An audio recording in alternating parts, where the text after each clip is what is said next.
السلام علیکم ورحمۃ اللہ وبرکاتہ۔ ہدایت النحو میں آج کا ہمارا سبق ہے وحد الفعلی، یعنی کہ فعل کی تعریف۔ ہمارا پچھلا جو سبق تھا وہ فصل اول میں علم نحو کی تعریف، غرض و غایت اور اس کا موضوع، اور فصل ثانی میں کلمہ کی تمام قسمیں اور ان تمام قسموں کی تعریف اور ان تمام قسموں کی علامات۔ چونکہ دوسری والی فصل کے اندر کلمہ کسے کہتے ہیں مکمل ہو چکا تھا، کلمہ کی کتنی قسمیں ہیں یہ بھی پورا ہو چکا تھا، اور ان کلمہ میں سے جو اسم ہے اس کی تعریف اور اس کی علامتیں، یعنی اسم کی علامتیں مکمل ہو چکی تھیں، جیسا کہ آپ یہاں پر دیکھ سکتے ہیں۔ اسم کی تعریف و علامتہ اور اسم کی علامتیں مکمل ہو چکی ہیں۔ آج کا ہمارا سبق ہے فعل کی تعریف اور فعل کی علامت۔ تو فرماتے ہیں مصنف وحد الفعلی، اور فعل کی تعریف کلمتن، فعل ایک ایسا کلمہ ہے تدل علی معنی فی نفسہا، جو اپنا معنی خود بتاتا ہے، دلالتاً مکمل طور پر، لیکن مقترنتاً بزمان ذالک المعنی، لیکن اس معنی کا کسی زمانے کے ساتھ ملنے کے ساتھ، لیکن اس کے معنی کا کسی زمانے کے ملنے کے ساتھ اپنا معنی وہ بتاتا ہے۔ کلمتن ایک ایسا کلمہ ہے فعل تدل علی معنی فی نفسہا، جو اپنا معنی بتاتا ہے خود بخود، دلالتاً مقترنتاً بزمان ذالک المعنی، اس معنی میں کسی زمانہ کے ملنے کے ساتھ، جیسے کہ ضربہ، تو ضربہ کے اندر جو معنی ہے یہ معنی کسی زمانے کے ساتھ مل کر اپنا معنی بتا رہا ہے۔ یضرب، ضربہ معنی مارا، تو یہ مارا جو ماضی کا معنی ہے، اس کے اندر مارنے کا جو معنی اس کے اندر ہے، یہ زمانے ماضی سے مل کر اپنا معنی بتا رہا ہے۔ یضرب مارتا ہے اور مارے گا، اس کے اندر حال اور مستقبل کا جو معنی ہے، یہ معنی زمانہ حال اور زمانہ مستقبل سے مل کر ظاہر ہو رہا ہے۔ اضرب، یہ حال کا معنی ہے تو مار، تو اس کے اندر حال کا جو معنی ہے مارنے کا، وہ زمانہ حال سے مل کر بتا رہا ہے۔ وعلامتہ، اور فعل کی جو علامتیں ہیں، ان یصح الاخبار به لا عنہ، کہ جس کے ذریعے خبر دینا صحیح ہو اور اس کے بارے میں خبر دینا صحیح ہو، یعنی کہ فعل جو ہے، فعل کی علامت یہ ہے، اول علامت یہ ہے کہ وہ مسند ہونے کی استطاعت، مسند ہونے کی صلاحیت رکھتا ہے، یعنی کہ اس کے ذریعے خبر دی جاتی ہے لیکن اس کے بارے میں خبر نہیں دی جاتی۔ جیسے زید نے مارا، تو زید نے مارا تو زید کے بارے میں خبر دی جا رہی ہے، اور ضربہ کے ذریعے خبر دی جا رہی ہے، اور جس کے بارے میں خبر دی جاتی ہے وہ اسم کا خاصہ ہے، اور جس سے خبر دی جاتی ہے وہ فعل کا خاصہ ہے۔ ان یصح الاخبار به، اور فعل کی علامت یہ ہے کہ جس کے ذریعے خبر دینا صحیح ہو، لا عنہ، اور نہ کہ جس کے بارے میں خبر دی جائے۔ فعل وہ نہیں ہے کہ جس کے بارے میں خبر دی جائے، بلکہ فعل وہ ہے کہ جس کے ذریعے خبر دی جاتی ہے۔ ودخول، اور اس کی دوسری علامت ہے قد والسین وسوف والجزم، قد، سین اور سوف اور جزم کا داخل ہونا، یعنی قد جس پر داخل ہوگا، سین جس پر داخل ہوگا، سوف جس پر داخل ہو اور جزم جس پر داخل ہو، وہ فعل ہی ہوگا، یہ فعل کی علامت ہے۔ والتصریف الی الماضی والمضارع، اور ماضی اور مضارع کی گردان، یعنی ماضی اور مضارع کی جانب پھیرنا، یعنی جس کو ماضی بنایا جا سکے، جس کو مضارع بنایا جا سکے، یہ فعل کا خاصہ ہے، اور فعل ہی ہے کہ جس کو ماضی اور مضارع بنایا جا سکتا ہے۔ وَقَوْنُهُ أَمْرًا أَوْ نَهْيًا، جس کو امر اور نہیں بنایا جا سکے۔ وَاِتِّصَالُ الضَّمَائِرِ الْبَارِزَةِ الْمَرْفُوعَةِ، اور جس کے اخیر میں ضمیر بارزہ ظاہرہ اور مرفوعہ داخل کی جا سکے، ملائی جا سکے، جیسے کہ ضربتی، ضربتو، ضربتا، تو یہ تو تا تی جو دکھ رہا ہے یہ ضمیر بارز ہے، ظاہر ہے اور مرفوع ہے، تو ضمیر بارز مرفوع جس کے آخر میں آئے وہ فعل ہی ہوگا، یہ فعل کی علامت ہے۔ وتاء التانیث الساکنہ، اور تائے تانیث ساکنہ جس کے آخر میں آئے، جیسے کہ ضربت، تو یہ تائے تانیث ساکنہ ہے، جس کے آخر میں بھی تائے تانیث ساکنہ ہو تو وہ فعل ہی ہوگا، اور یہ فعل کا اصل خاصہ ہے۔ ونونیت تاکید، تاکید کے دو نون جس کے آخر میں آ سکیں۔ تاکید کے نون دو طرح سے آتے ہیں، ایک تو ثقیلہ اور ایک خفیفہ، ان دونوں میں سے یہ دونوں کے دونوں نون جس پر داخل ہو سکیں وہ فعل ہی ہوگا۔ فَإِنَّ كُلَّ هَذِهِ مِنْ خَوَاصِ الْفِعْلِ، تو یہ تمام کے تمام فعل کی خصوصیات میں سے ہیں۔ اچھا، سب سے پہلی جو خاصیت تھی ان یصح الاخبار به لا عنہ کا مطلب بتا رہے ہیں۔ ومعنی الاخبار به، اور اخبار به کا مطلب یہ ہے کہ ان یکون محکوما به، یعنی کہ اس کے ذریعے کوئی حکم صادر کرنا صحیح ہو سکے، جس کے ذریعے کوئی حکم صادر کرنا صحیح ہو سکے۔ جیسے میں نے کہا کہ زید نے مارا، تو اس کے ذریعے ضربہ کے ذریعے جو ہے ایک حکم صادر کیا جا رہا ہے زید کے مارنے کا،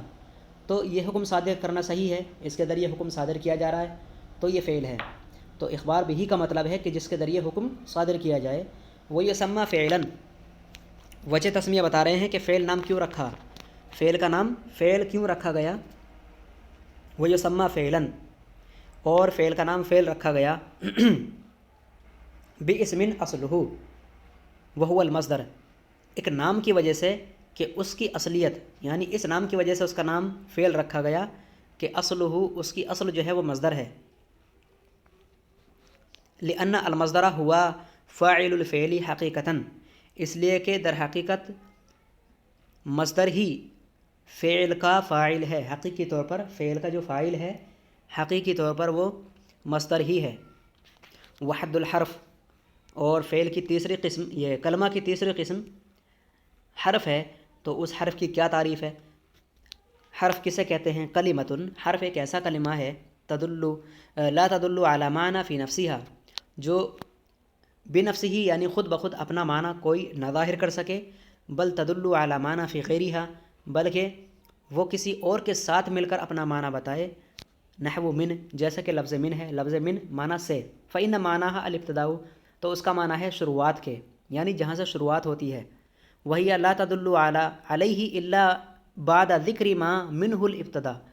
تو یہ اپنا معنی نہیں بتائے گا الا بعد ذکر ما منہ الابتدائی، مگر یہ کہ اس کے بعد تذکرہ کیا جائے اس کا کہ جس سے اس کی شروعات ہو رہی ہے۔ وہی لا تدل علیہ، اور وہ اپنے معنی پر دلالت نہیں کرے گا الا بعد ذکر ما منہ الابتداء، مگر یہ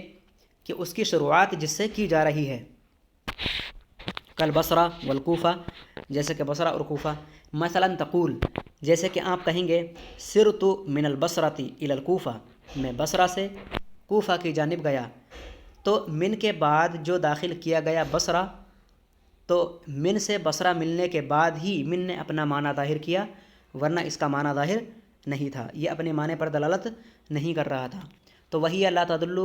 علیہ، وہ اپنے معنی پر دلالت نہیں کرے گا الا بعد ذکر ما منہ الابتداء، سوائے اس کے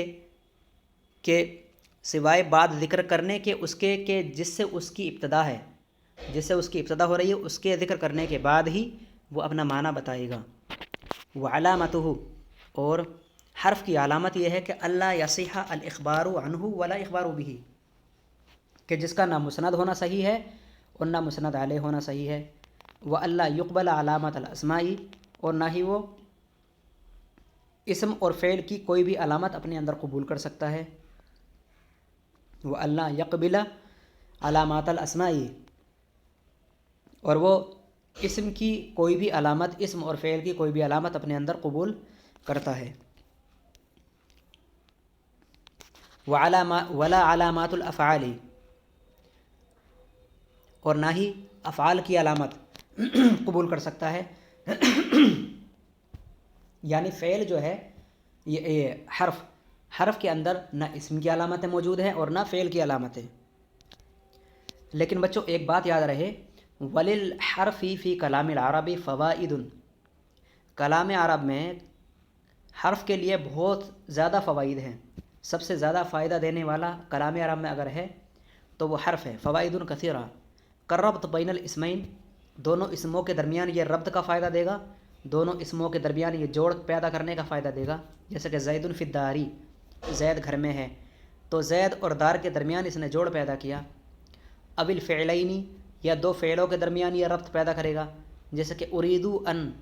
تضربا، میں چاہتا ہوں کہ تو مارے، تو ان یہ حرف ہے، اور یہ اریدو اور تضربا دونوں فعلوں کے درمیان، اریدو اور تضربا دونوں فعلوں کے درمیان ربط کا فائدہ دے رہا ہے۔ او اسم و فعل، یا تو ایک اسم اور ایک فعل کے درمیان ربط کا فائدہ دے گا، جیسے کہ ضربت بالخشبتی، میں نے چھڑی کے ذریعے مارا، تو ضربت بالخشبہ یہاں پر با حرف ہے، ضربت فعل ہے، اور با کے بعد خبشتن یہ اسم ہے،